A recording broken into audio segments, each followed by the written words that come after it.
अगर शुक्रवार की शुक्रवार आपके घर में छोटा सा शिवलिंग विराजमान, निवेदन है जहां पर भी शिवलिंग आपके घर में विराजमान है, अगर छोटी सी कटोरी में एक बेलपत्र को आप नीचे रखिए, छोटी सी कटोरी उस बेलपत्र के ऊपर रखकर उसमें थोड़ा सा मधु शहद शंकर भगवान की साक्षी में शिव जी के सामने अगर शुक्रवार की शुक्रवार रखना प्रारंभ कर दो, धीरे धीरे संपदा की वृद्धि अपने आप होना प्रारंभ हो जाए।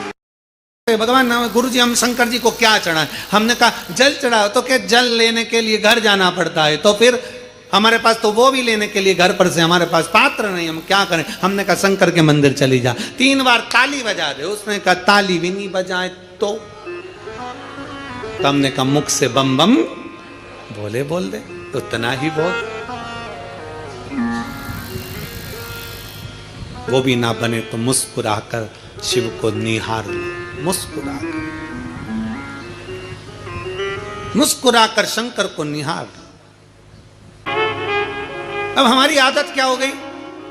मार्केट में सीताफल बिक रहा है, मार्केट में गन्ना बिक रहा है, मार्केट में बहुत सारी पूजन की सामग्री बिक रही है। हमारे मन में आया, हमने किसी को खरीदते हुए देखा था सीताफल, मतलब लक्ष्मी जी को सीताफल भी चढ़ाना चाहिए। हमने उसको खरीदते हुए गन्ना देखा, मतलब गन्ना भी चढ़ाना चाहिए। लक्ष्मी जी को मैंने खरीदते हुए ये देखा, मतलब ये भी चढ़ाना चाहिए। लक्ष्मी जी को मैंने चढ़ाते हुए लोगों से सोने के सिक्के देखे, मतलब ये भी चढ़ाना चाहिए। मैंने लक्ष्मी जी को चढ़ाते हुए चांदी के सिक्के देखे, मतलब ये भी चढ़ाना चाहिए। मैंने लक्ष्मी जी को चढ़ाने के लिए ये देखा, वो भी चढ़ाना चाहिए। घर में सामर्थ्यता नहीं है और कर जा कर तुम सामान लेकर माता लक्ष्मी को चढ़ाओ, लक्ष्मी जी कभी प्रसन्न नहीं होगी। लक्ष्मी कहती है कि तेरे दिल से तू मुझे जैसा रिझा सकता है वैसे रिझाना, अगर तू केवल दीप लगा देगा ना उतने में मैं भी खुश हो जाऊंगी और तेरा भंडार भर कर चली जाऊंगी। बहन भाई को तिलक करती है, माथे पर तिलक लगाने के बाद में चावल लगाती कि नहीं लगाती? बोलो, जम के बोलो जरा। लगाती है? बोलते जाओ जरा। लगाती है, ठीक है। मंदिर में आप पूजन कर रहे हो, घर में कोई अनुष्ठान कर रहे हो, पंडित जी तुम्हारे मस्तक पर तिलक करते हैं तो चावल लगाते कि नहीं लगाते?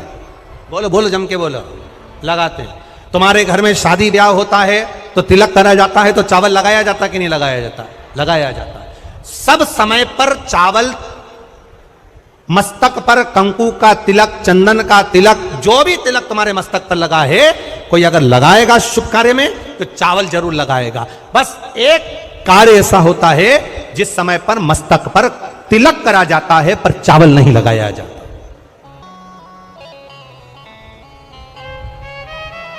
एक समय ऐसा होता है जिस समय तिलक करा जाता है पर चावल नहीं लगाया जाता। चावल का मतलब है अक्षय, मतलब बार बार भगवान ऐसा मौका लाए, बार बार भगवान ऐसी कृपा करे कि तुम ऐसा अनुष्ठान करते रहो, पुण्य करते रहो, सत्कर्म करते रहो, 16 सोमवार के व्रत करते रहो, चतुर्थी के व्रत करते रहो, तुम छठ की पूजन करते रहो, तीज का व्रत करते रहो, सोमवार का व्रत करते रहो। तुम्हारे घर में हमेशा ऐसे शुभ कार्य होते रहे। केवल अक्षय, अक्षत एक जगह पर नहीं लगाया जाता।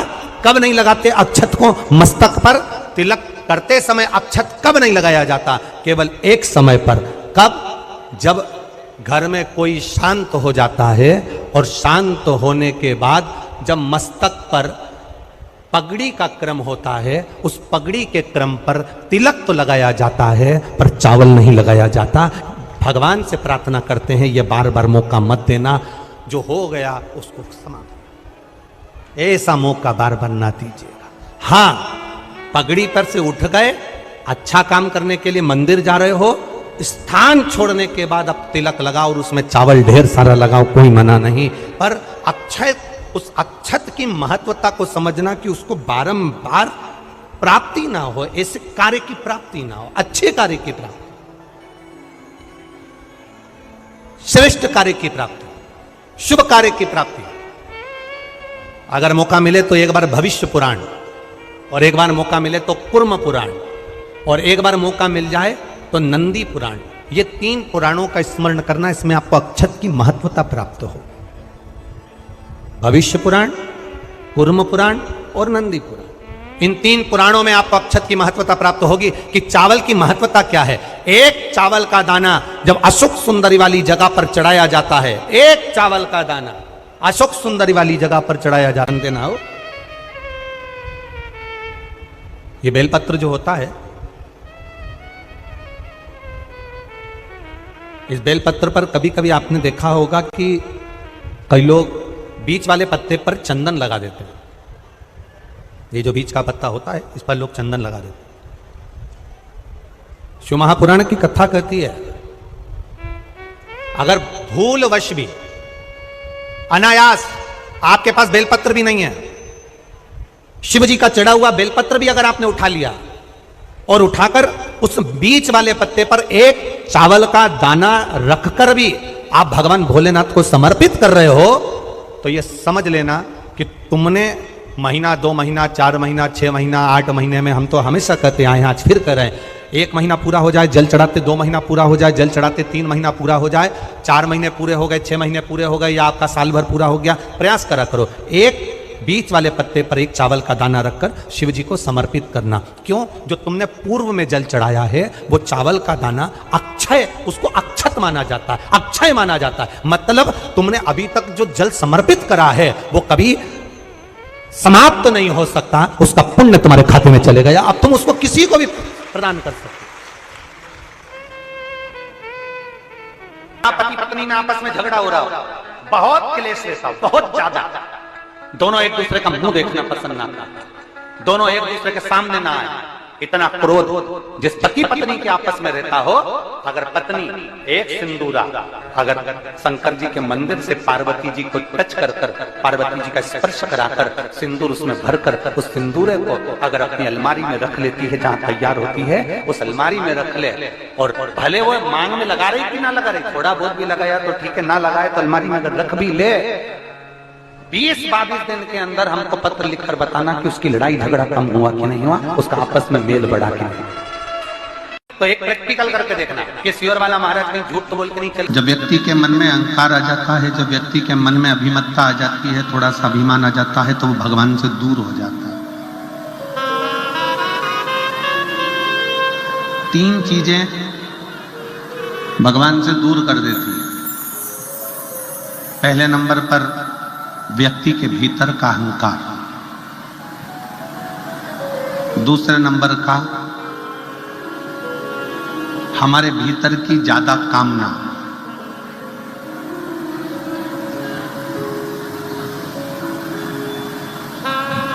और तीसरे नंबर पर लोभ। एक अहंकार, कामना और लोभ, ये 3 ऐसी है कि जो हमें परमात्मा से दूर कर देती है। जैसे जैसे भीतर अहंकार आता चले जाता है, अभिमान बढ़ता चले जाता है, अभिमत्ता आती चली जाती है, वैसे वैसे परमात्मा दूर होते चले जाता है। भीतर काम जाग जाता है, कामनाएं बढ़ती चली जाती है, भगवान मुझे ये दे देना, भगवान मुझे वो दे देना, भगवान मुझे ये प्रदान कर देना। और मान लो भगवान ने यदि तुमको वो नहीं दिया तो तुम्हारे भीतर निराशा उत्पन्न हो जाती है और तुम भगवान से दूर हो जाते हो।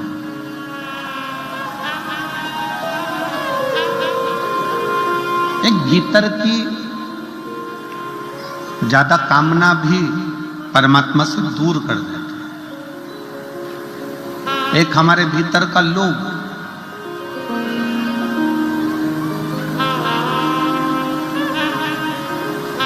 ऐसा नहीं है कि भगवान ने किसी को कुछ नहीं दिया।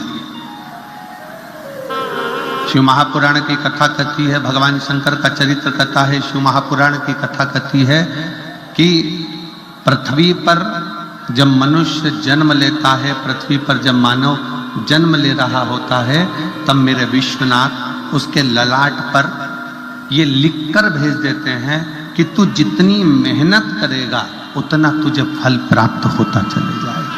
तू जितनी मेहनत करे,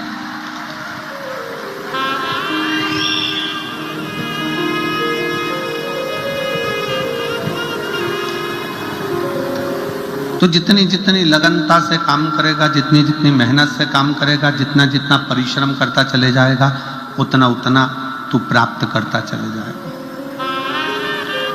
कथा कहती है, कमाई करो तन से और भजन करो मन से।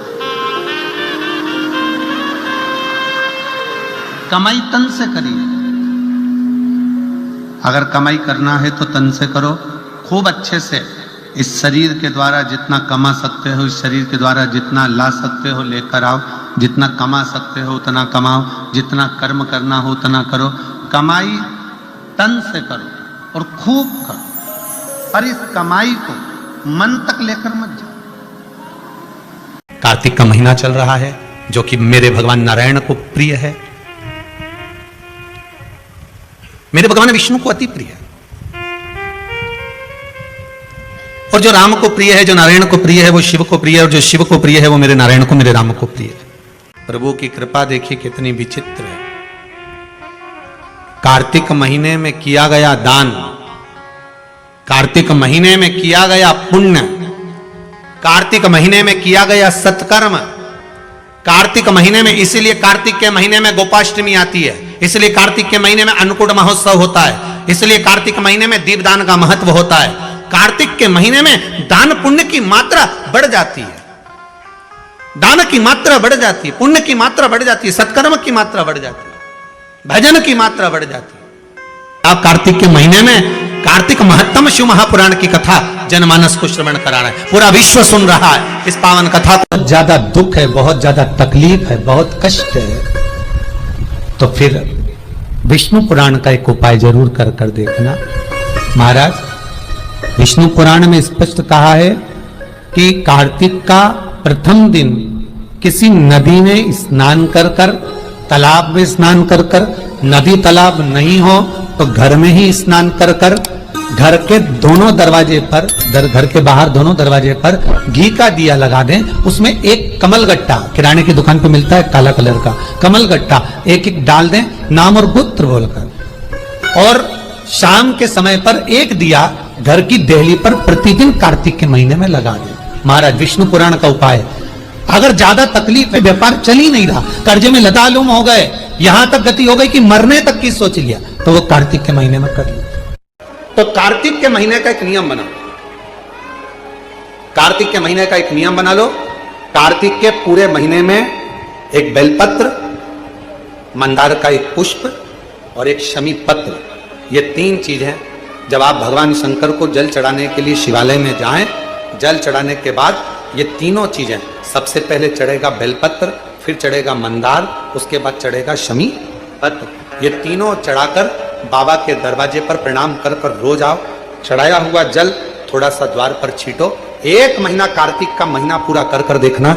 1 महीने के बाद आप खुद कहोगे कि मेरे बाबा ने इतना भंडार भर दिया कि मेरी झोली में संभला नहीं। कार्तिक महीने का एक नियम बना लो आप भी, कोई सा भी एक नियम। शाम के समय पर दिया लगाऊंगी मैं बेलपत्री के पेड़ के नीचे, पीपल के वृक्ष के नीचे या आंवले के वृक्ष के नीचे। वहां लगाने नहीं जा सकती तो अपने दरवाजे के बाहर लगाऊंगी, तुलसी के क्यारे में लगाऊंगी। ये भी नहीं कर सकती, परिंदे पर दिया लगाऊंगी, जहां पानी का मटका हो, हंडा हो, वहां लगा दूंगी। ये भी नहीं कर सकती तो पूरे कार्तिक के महीने में दरवाजे पर मैं पानी छीटूंगी। इतना तो बना सकते हो कि अपने घर के दरवाजे पर मैं पानी छीट दूंगी, द्वार पर जल का छींटा कर दूंगी। ये भी नियम ना बने तो मैं प्रतिदिन ठाकुर जी को एक तुलसी का दल समर्पित कर दूंगी। तुलसी का दल।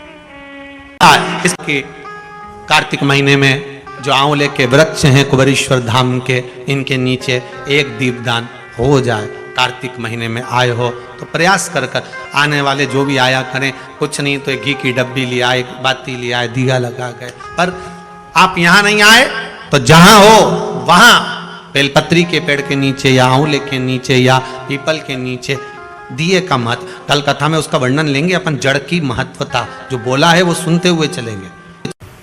बाबा करुणा सागर है, दया सागर है, दिन है, इसलिए कार्तिक महत्तम को आगे बढ़ाते हुए चलना। उसको ढूंढने में देरी, चिड़ी फेंकी थी उससे उगे थे। फूल रानी को दिए, रानी ने देखा कितने सुंदर फूल हैं, उसको सूंघ लिया। सूंघते से रानी का गर्व ठेर गया, गर्व ठेर गया। फूल गर्व ठेरा, समय आने पर 2 बेटे हो गए। कितने पुत्र हुए? 2 पुत्र। समय आने पर 2 पुत्र हो गए, 2 बेटे हुए। अब वो दोनों बेटे राजभवन से निकलकर रोज जाते। जन्म लिया उस दिन से लेकर राजभवन में आज तक बेटों ने कभी जुबान नहीं खोली। 15-15 साल के हो गए पर बेटे बोल नहीं पाते थे। निपट गूंगे कहते थे लोग इनको, कि बोलते नहीं है, गूंगे हैं। ये दोनों बेटे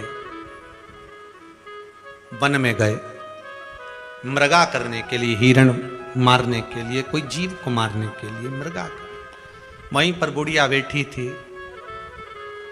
जिस दिन से कार्तिक का महीना पूरा निकल गया था, उसके बाद भी उसकी वो खिचड़ी भूल नहीं पाई थी कि मेरी एक दिन की खिचड़ी और मेरा कटोरा कहाँ गया, कहाँ गई खिचड़ी, कहाँ गया कटोरा। दोनों बालक जाते जाते बोले, ये रही खिचड़ी, ये रही कटोरा, कहाँ गई खिचड़ी? वो कह रहे हैं, रथ हाँकने वाले ने सुना कि ये दोनों बोले हैं। बुढ़िया बोली, कहां गई खिचड़ी, कहां गया कटोरा? और वो दोनों बोले, ये रही खिचड़ी, ये कटोरा। हो उसकी शुद्धता रही।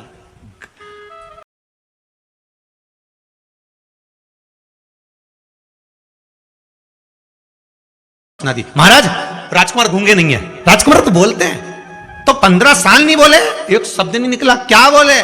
तो क्या कुछ बोल रहे थे? खिचड़ी और कटोरा, खिचड़ी और कटोरा। हाँ, समझ में नहीं आया।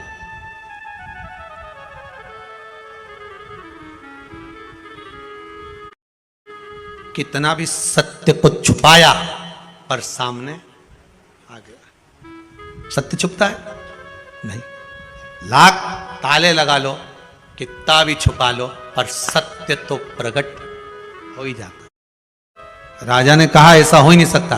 फिर बेटों से बुलवाया, कुछ बोलो। नहीं। कुछ बोलो। नहीं। नहीं बोले, कुछ नहीं बोले। तब दूसरे दिन फिर निकले राजकुमार। आज राजा रथ के पीछे पीछे चला घोड़े पर, राजकुमार आगे आगे चले। बुढ़िया फिर मिल गई। कहां गई खिचड़ी, कहां गए कटोरा? दोनों राजकुमार फिर रथ को रुकवा कर बोले, ये रही खिचड़ी, ये रहा कटोरा। राजा ने सुन लिया। राजकुमारों को नीचे उतारा, बूढ़ी माँ के पास गए। माँ, ये बताओ, ये खिचड़ी और कटोरा क्यों पूछ रही है? और मेरे बेटे बोल रहे हैं खिचड़ी और कटोरा, तू क्यों बोल रही है? बूढ़ी माँ ने कहा, मैं जब कार्तिक का स्नान करती थी, तारा स्नान करती थी, तब मेरे भगवान ने वचन दिया था मुझको कि तू नियम बना, तेरे भरण पोषण की जवाबदारी मेरी है। मेरे लिए खिचड़ी रख कर जाते थे। एक दिन नवमी तिथि थी। कौन सी तिथि? नवमी, जिसको हमारे यहाँ आंवला नवमी कहते हैं। कार्तिक की लोग कहते हैं आंवला नवमी मतलब अक्षय नवमी। अक्षय नवमी मतलब इस दिन दान किया गया कभी छिन्नित नहीं होता, समाप्त। जैसे अक्षय तृतीया होती है, ऐसी आंवला नवमी का। वैसे तो कार्तिक महीने में जितना दान पुण्य स्मरण भजन किया जाता है वो कभी छिन्न नहीं होता, फिर भी नवमी तिथि थी। अब वो नवमी तिथि को मैंने नियम लिया था, भगवान मेरा भरण पोषण करेंगे, स्नान करूंगी मैं, तारा स्नान। तो फिर एक दिन मेरे भगवान खिचड़ी रख कर गए और मेरी खिचड़ी को किसी ने फेंक दिया। कहां पर रहती है तू? बूढ़ी माँ ने कहा वहां। पड़ोसन से पूछा, क्यों? इसकी खिचड़ी रखी थी, कहां गई? अब राजा के डर के मारे पड़ोसन ने कह दिया, मैं नहीं फेंकी थी। कहां फेंकी? घर के पीछे। घर के पीछे कहां पर? कि ये जो पौधा लगा है ना, ये खिचड़ी में से ही लगा है। अच्छा, राजा ने मन में सोचा, उसी के 2 फूल तो मैं तोड़ के ले गया था, वही 2 फूल मैंने रानी को दिए थे। रानी ने वो 2 फूल सूंघे और उसका गर्भ ठहरा। मतलब खिचड़ी और कटोरा मेरे घर में है, जो भगवान ने दिया था। बूढ़ी मां ने दोनों पुत्रों को गोदी में लेकर हृदय से लगाया। बेटा, मुझे क्या मालूम था कि खिचड़ी का प्रसाद जो मैं खा रही हूं, जो मिल रहा है, मेरे जीवन को क्या सुख देगा। मंदिर का थोड़ा सा प्रसाद भी हमारे जीवन को सुख दे दे। अब तुम बोलना प्रारंभ करो, इस संसार के लोगों की सेवा में लग जाओ, क्योंकि तुम राजा के पुत्र हो। बूढ़ी मां से कहा, आप अगर राजभवन में रहोगी तो हम सेवा का भाव अंकित करेंगे, तो हम सेवा करें। कहां वो सतयुग की कथा को लेकर आए, वचन दिया भगवान ने, तो वो दोनों राजकुमार कोई और दूसरे नहीं थे, वो मेरे कृष्ण और बलराम ही थे। उन्होंने कहा कि मां, तूने अभी, हमने तेरे को खिचड़ी खिलाई है, जब कली काल आएगा तू कर्मा के नाम से जानी जाएगी और तेरी खिचड़ी हम आकर खाएंगे। तू वो कर्मा, तेरी खिचड़ी हम तो भगत लोगों ने गाया, थाली भर के लई रे खिचड़ो, अरे ऊपर घी की बाट की। कार्तिक मास का नाम कार्तिक मास इसलिए पड़ा क्योंकि भगवान स्वयं इसमें प्रकट हो गए, भगवान स्वयं फल देगा। ऐसी पुनित पावन कार्तिक महत्तम शिव महापुराण की कथा आज प्रारंभ हुई है। बड़े भाव से कथा का प्रथम दिवस यहाँ विराम ले रहा है।